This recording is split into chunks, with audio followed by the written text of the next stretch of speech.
they had produced their first solid-state shortwave transmitter. Would that make your life easier, right? You know, it's a good idea to the solid state because it's modules.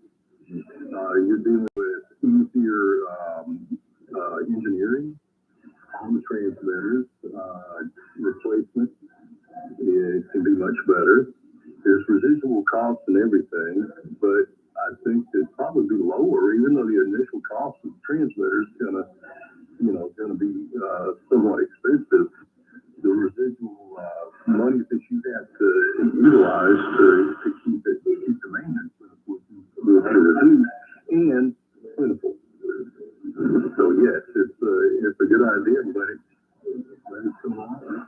You're talking about tens of thousands of dollars for some of these tubes, and some of these transmitters, you do 3 or 4 of them, so, at least. Yeah, I think the transmitters that we had one of our colleagues talk about yesterday at the GOE meeting had 9 tubes that were the type. That can be quite expensive. Yeah. Much less maintenance, of course, on a solid state transmitter. Oh, yes, much less. Well, we'll see what happens with that. Maybe more information will be forthcoming by the time of the next conference. This is the type of thing where you say, stay tuned, because you will have more information later. And the next conference is A24, the A24 season in Kuala Lumpur, which we've been to a number of times before, right? We have, yes, and it's another long trip, but yeah, very interesting place, Kuala Lumpur, and good food, nice people, so yeah, looking forward to getting there and having the next meeting. Another thing somebody mentioned, not just tubes for transmitters, but other spare parts like capacitors are hard to come by. The larger capacitors, it turns out, as we've learned, are very hard to come by, and they can be as expensive as the tubes. Now, you've been doing quite a few DRM transmissions so far, right? We continue to do DRM and are looking forward to doing more. In the Asia region that we broadcast to, it is the most active for DRM broadcasting and listening. And I would like to say, if I could, India and Japan, as you probably have with many of your listeners here, are really the key areas where we see more of our DRM response coming from. And what kind of receivers are they using? ICOM receivers, I think, are pretty popular in Japan. Gospel has 4 different models that are out now that can be purchased. Let's see, go down through some of them. Starwaves has 2 different types of receivers that are out, looking at a 3rd receiver out now. I'm trying to remember the name of the one that's produced right now from India. Obviously. And there are a couple other receiver manufacturers looking right now to get some receivers into the Indian market.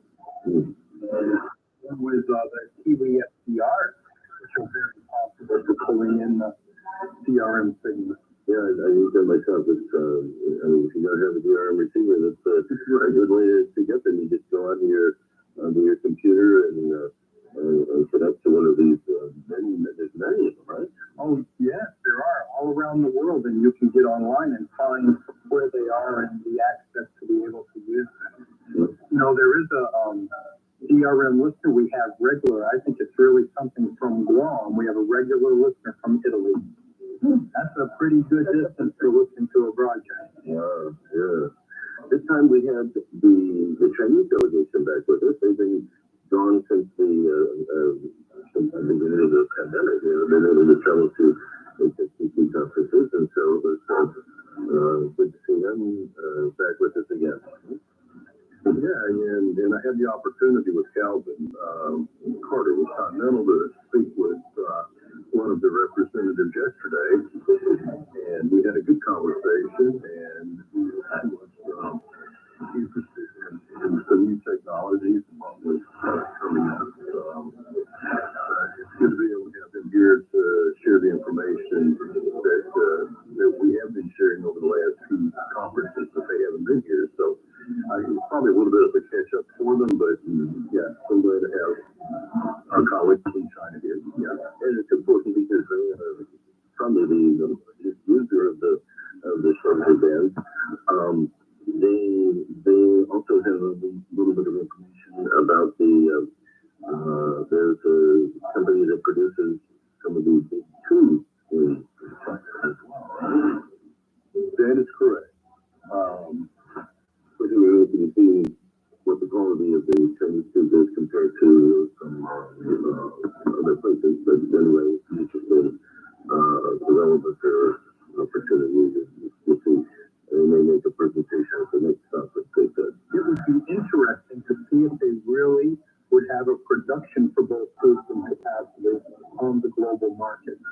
because it seems like you really have to get into a type of an agreement with them to get things produced, but that would really be something. That could put them right on top of the list as a producer.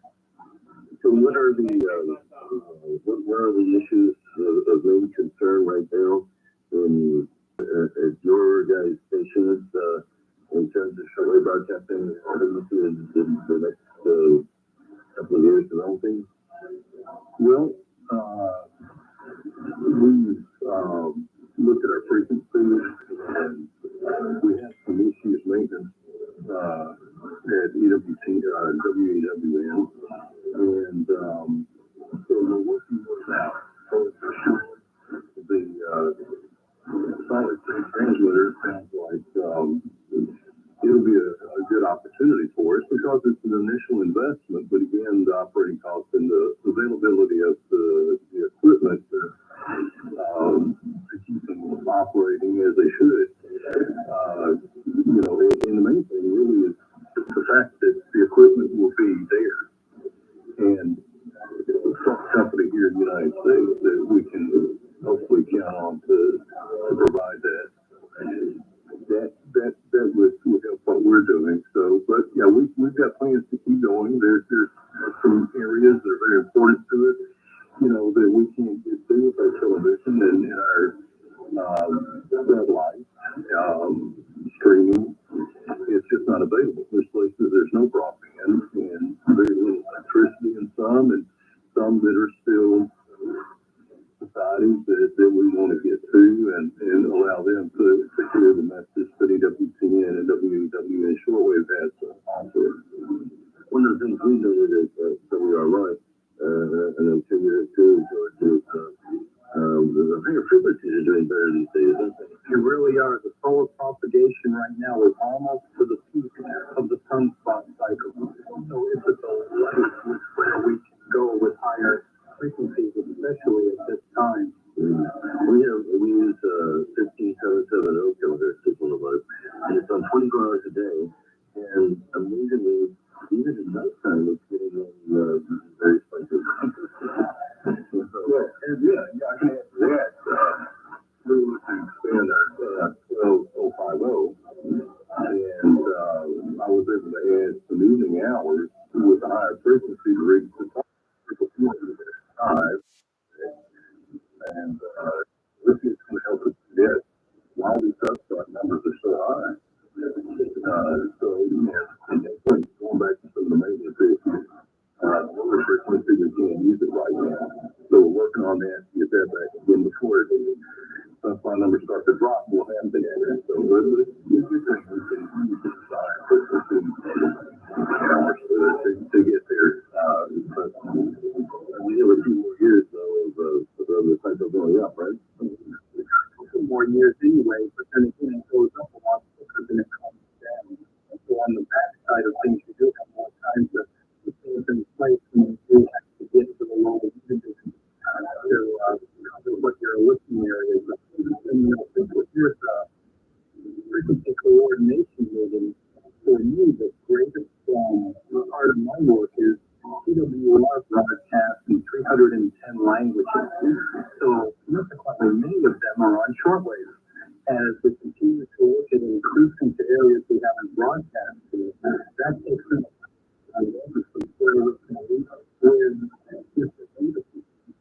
so that one of our who's now gone to 17 megahertz to broadcast because that can go even further to the locations we're looking at. So when it comes to scheduling new frequencies, new airtime, that's what it's work, George,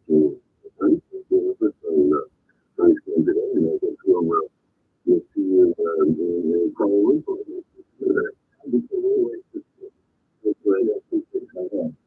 We're talking there with George Ramos of Tranquil Radio, and Glenn Cassidy of EWN, Birmingham, Alabama. The HSCC D23 Coordination Conference, Queensland, Australia. Right now, in the state of Japan, there's a secret vision. Hello, and welcome to the HSCC Conference from Japan Frequencies. This is the right situation, and I need to fix this. We have several reports from our club members this week. Radio listeners from Philippines were heard on 9925 channel from November 4th from 1850 to 1950 in Filipino. The priority was the 252. Press 8 to press this network and that is the 2 was broadcast. The frequency 12120 kilohertz for the priority 252 and the 15190 kilohertz was also 252. These are frequencies on 9580 kilohertz on November 6th from the time at 2200 and the at the 2200 UTC meters. The priority was 454.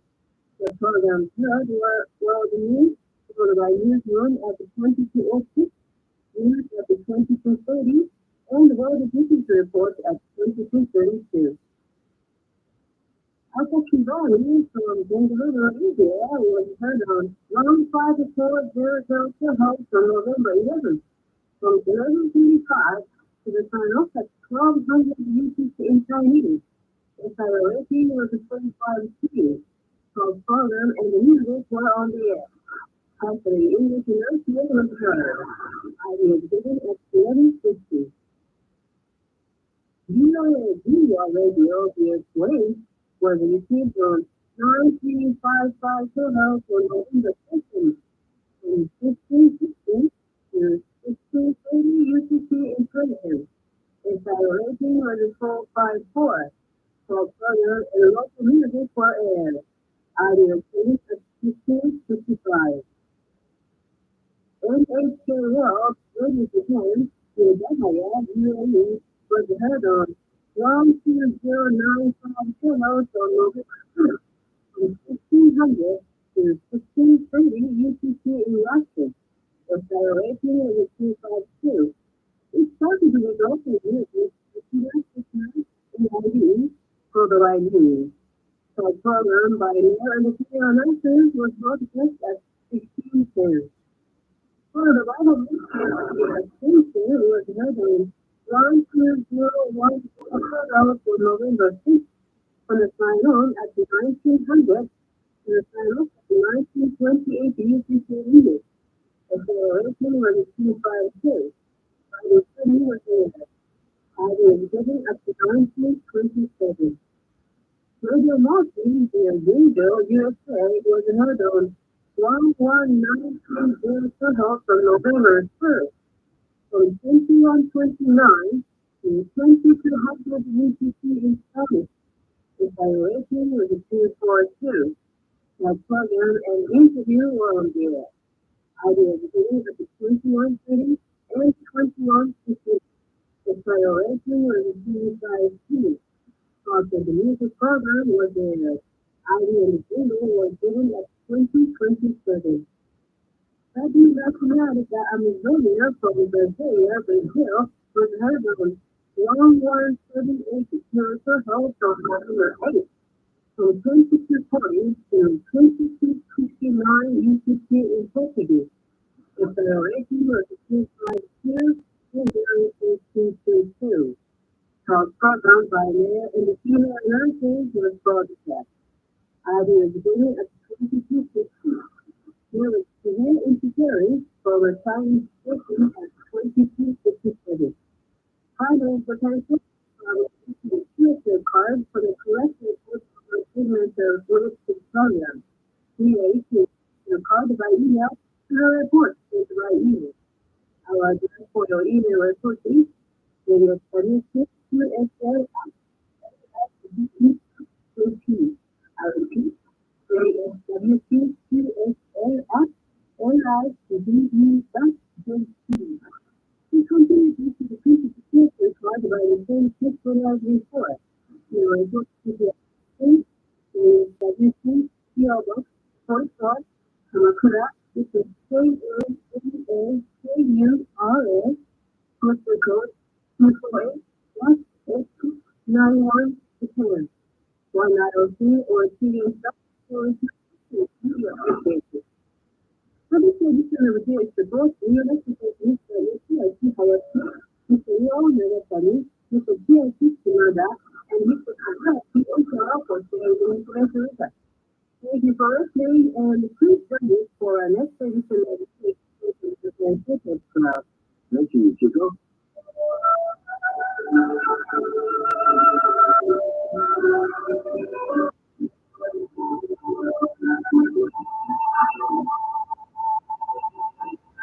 With the notes of watching the children, we come to the end of another edition of Wait. You can also via program from Advocate Building Here.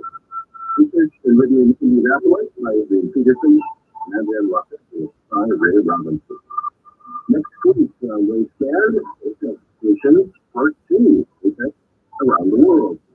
And we'll have more from the High Frequency Coordination Conference, which took place recently in Australia. Wasteland is a weekly episode of Guam, AWR relays in various locations, WRMI in Florida, WWCR in Tennessee, Voice of Hope Africa in Zambia, and IWR. Send your section reports directly to the station you're listening to. Reports for KSCA and AWR sites should go to QSO and AWR.org. Other correspondence, not reception reports, can be sent to wasteland at AWR.org. I'm Jeff White with RMI Shortwave in Purchase, Florida. Till next week. Good listening, everyone.